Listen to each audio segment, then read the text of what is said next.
জুবিনদার সমাধিস্থল সম্পূর্ণ প্রায় হয়ে গেছে, তোমরা ওগুলো দেখো। তো এই সমাধিস্থলতে জুবিনদার দেহ সমাধিত করা হইবে। গমন আসলে গমন করাই যাবে, হয়তো জুবিনদার ডাক পড়ে গেছে, হয়তো সেই সূত্রে চলে গেছে, পুরোপুরি রেডি। তো আরও অল্প কিছু সময়, তাহলে আজকে সম্পূর্ণ হইবে জুবিনদার দেহ সম্পূর্ণভাবে দীর্ঘ 4 দিন পর।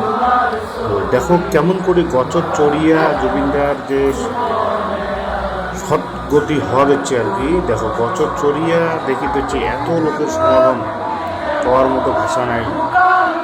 সবার মন এমনভাবে জয় করে নিয়েছে, গছের আকালত চড়ছে। দেখো গচর চড়িয়ে দেখো, দেখো বন্ধুগুলো দেখো, সবাই দেখো জুবিনদার এত মায়া, এত মমতা, এত ভালোবাসা দিছে, পাওয়ার মতো মানে ভাষায় নাই।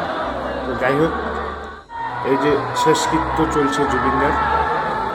তো আসামের গর্ব তথা গোটা ভারতবর্ষের গর্ব, একজন শিল্পী, মানে বিখ্যাত শিল্পী। গান আমরা আর শরীর পাবো না। তো যেগুলো গান করে গেছে সেগুলো গান আমার হৃদয়ত একদম বিরাজমান করবে সবসময়ের জন্য। দুঃখের বিষয়ে কোয়ার মতো কিছু নাই, কোনো ভাষা নাই। তো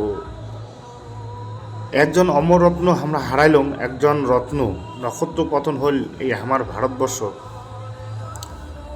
তথা গোটা বিশ্বে।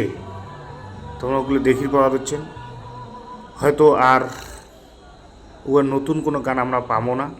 তো সম্পূর্ণ হয়ে গেল, সদ্গতি হয়ে গেছে। জুবিনদা অমর রহে জিন্দাবাদ, অমর রহে জুবিনদা জিন্দাবাদ। সবসময় বাঁচিত হোক আমার।